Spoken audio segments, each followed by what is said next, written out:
Hey y'all. So I was recording. I don't know what happened. I guess I wasn't recording for real. I don't know what I did. Clicked the wrong button.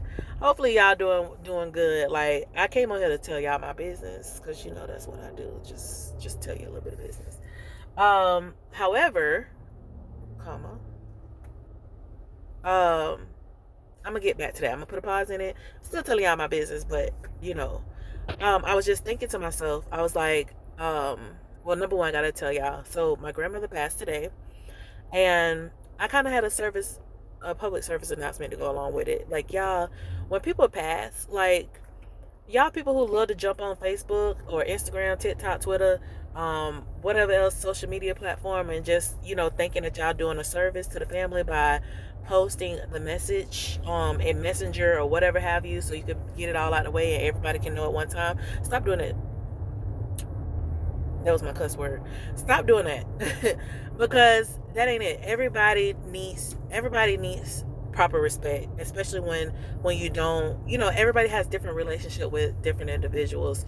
Um, you know, you have to be a little bit more tasteful and courteous when it comes to explaining these things or introducing these things to people, because you never know what mindset they're currently in. You never know how that's going to trigger them into a different mindset. What you are starting, what their ideas were and thoughts were, as far as life plans, because some people die very abrupt. Some people, they have other plans. Like for me, for example, um last weekend, this weekend that just passed, I went, well, I didn't go anywhere this weekend. Monday Monday that just passed, I went out of town to go with my friend, because her grandmother passed. And so I went to go attend that funeral. And of course I came back Tuesday. Wednesday, Thursday, I was like, okay, well, let me get caught up with work, let me get situated. Thursday night or Thursday evening, I was like, okay, I'm gonna go visit my grandmother tomorrow, which would be today, which is Friday. And I was like, I'm gonna go visit her. She just moved back in with my aunt, so that'll give me some time to, um, her some time to get accommodated with the house, give my aunt some time to get stuff situated, whatever it is, because it takes a minute, especially when people are coming into your house and you have to get situated to take care of, um, and become the caregiver. So I was pretty much one of the caregivers for my grandmother for the last, um, well, not this last year. This would probably make a year that she's been out of her house. No, well, right at the beginning of the school year. So anyway, for the last 4 years or so, I was one of the primary caregivers. When she left her house, it's been almost a year. But once she left her house, she went into like the nursing home, assisted living facilities, different stuff like that. And she deteriorated quickly, fairly quickly, once she left her home. And so, the relationship that I had with her and built with her, it was a wonderful one. Like I always had a great relationship with her, but even more so lately. Spending that time with her was important. So of course, my mom called me. And y'all, and the reason why I say be careful of putting stuff on social media, like literally give people 24 hours, 24 to 48 hours before you go posting on social media. Because my mom called me this morning to tell me, I was in second period teaching my class, and she was like, oh, I got some bad news. First off, my mom don't really call me early in the morning anyway, right? So I already knew something was up. I looked at the phone, seeing her picture, I'm like, what this lady calling me for? Picked up the phone. She was like, hey, I got some bad news. I said, nope. All right, well, talk to you later. And the kids in the classroom was like, miss, what's wrong? What's da da da da? And I told him, I said, well, I think my grandmother passed away. But I'm uncertain because I did not wait for the confirmation. I was like, because I don't think I can handle it. And I was, I'm very brutally honest. So that, of course, that happened. It kicks in and out. Maybe I should have did a trigger warning at the beginning of this. Maybe I put it in the description or something. Anyway, yeah. So I had, I am one of those people who usually is the last person to know something. But grateful that my mom did contact me and let me know. But I would have hated to go on social media and found out that way. Good thing that when I work, yes, I be recording videos sometimes at work, but I don't be on social media. I don't be on that for real. Like, I literally record, some stuff and then click save. Record, save, and then going on about my business. And so, my mom, when I finally called her back after work, she was like, well, I know you know by now, da da da. I was like, I don't. And she was like, oh, well, they put it in the family group chat. I said, I don't be paying attention to that either. Like, I don't. Like, I just don't. And so she was like, oh, okay. And she was like, well, that's how, two of my other cousins found out. And my aunt was waiting for them, because one of my cousins, she thought she had her test today for her job. The other cousin, she thought she was in court.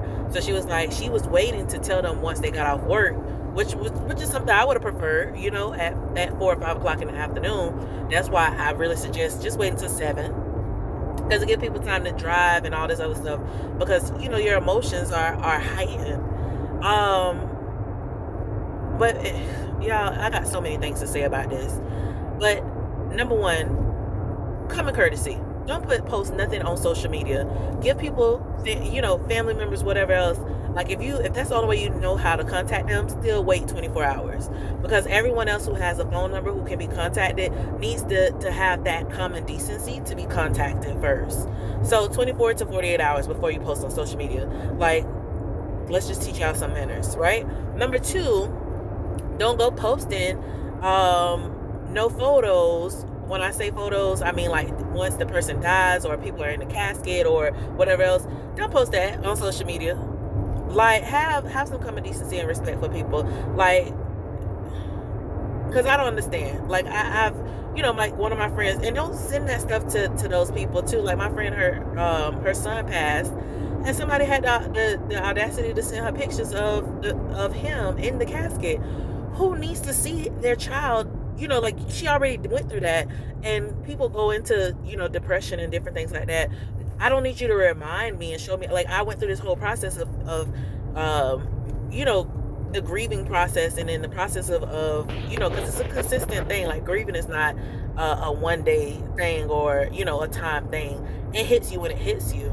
Your emotions, you have to allow yourself to sit in your emotions, but don't become consumed by them.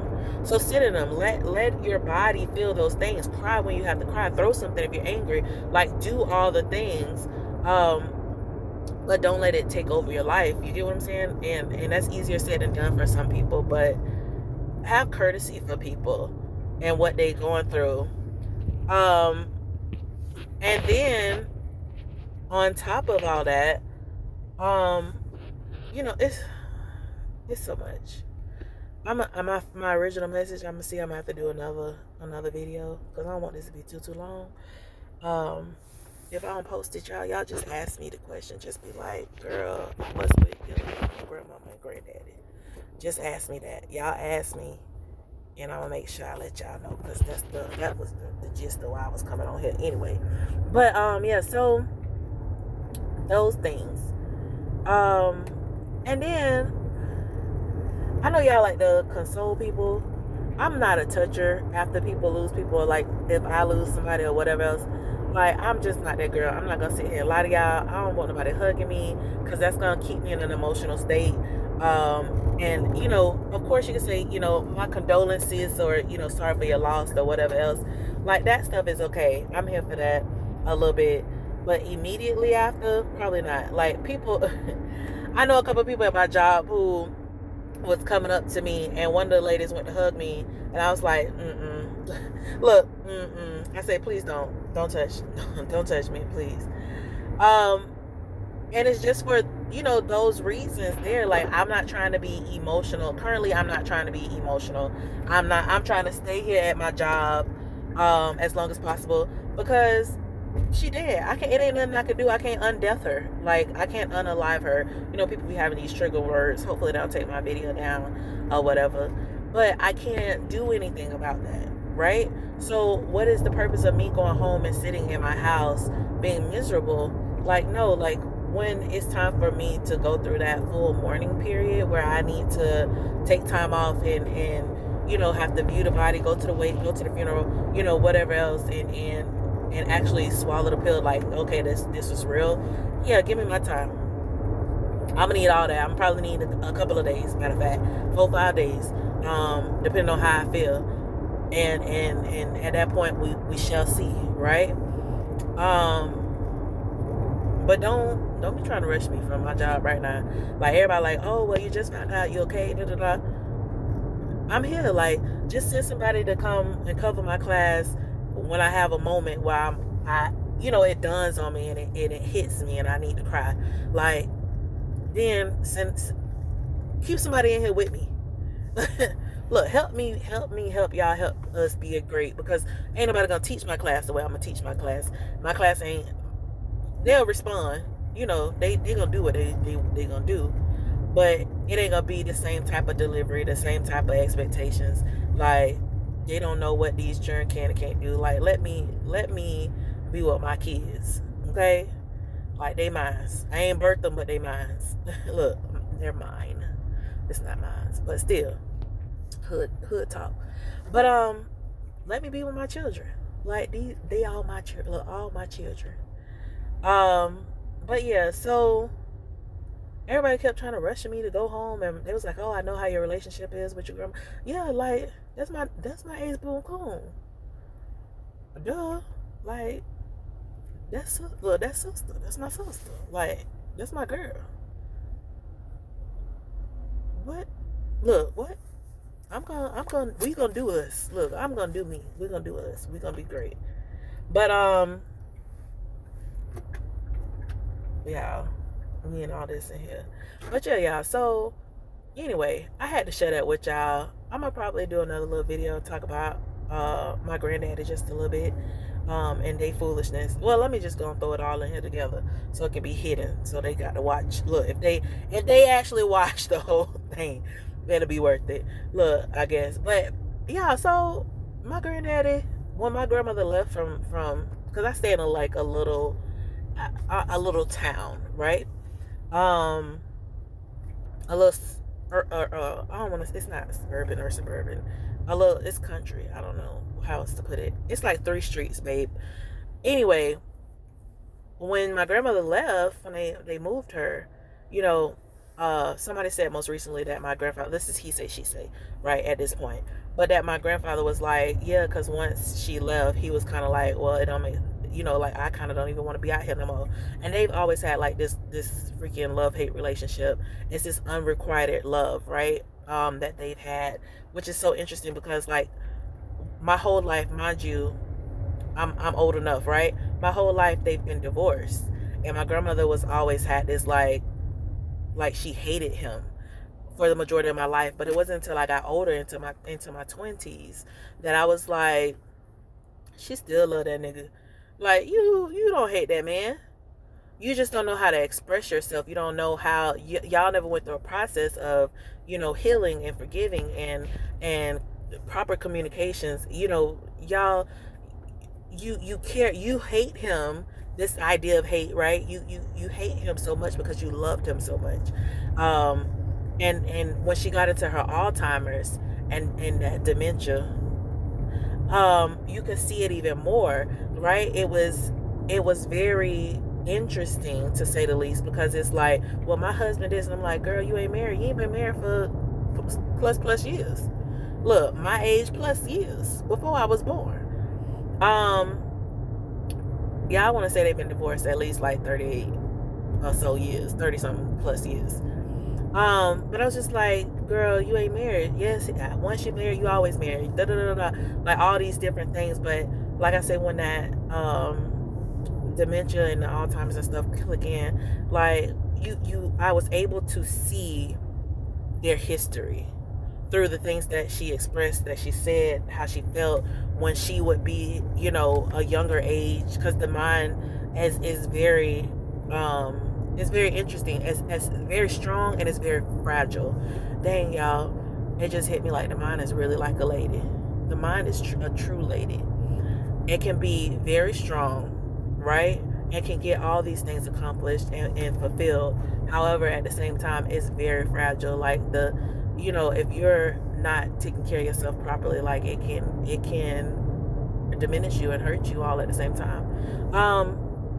Anyway, so yeah, so I over the course of the last 4 years or so, like I could see their whole relationship. I could see the falsehoods that she created, the story she created to make herself feel comfortable, how she engulfed herself in work so that she wouldn't have to deal with certain things, so she could just keep the mind busy, and how not being able to work, how that slowed things down, and how she had other friends that she would try to rely on, and then how people pass and different things, and how that adjusts and changes for you. And then of course, like, what caused a lot of this was she had a stroke, and so after her stroke, her words was a little bit more slurred, and maybe about 2-3 years later, that's when she started to have that touch of Alzheimer's and dementia and stuff like that, going through that.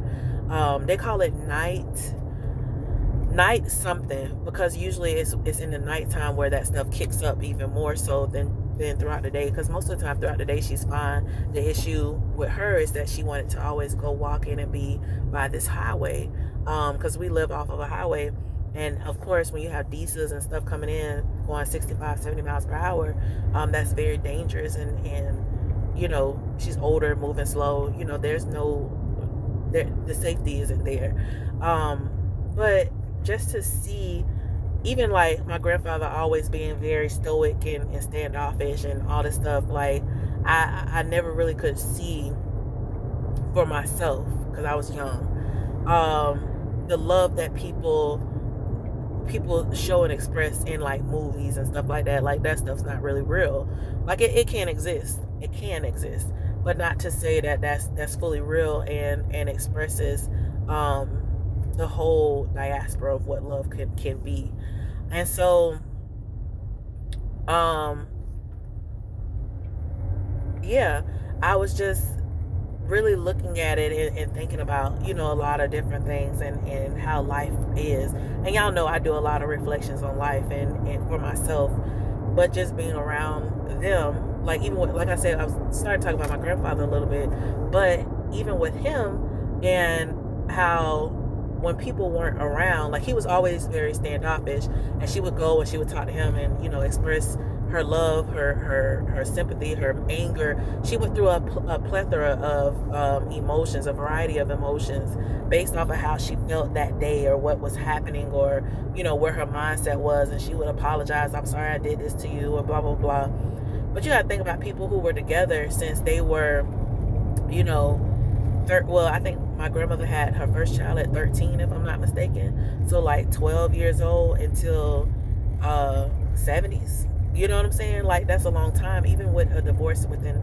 30 plus years, like, you still spent 30 something years with this person, no matter what that entailed and what that love looked like.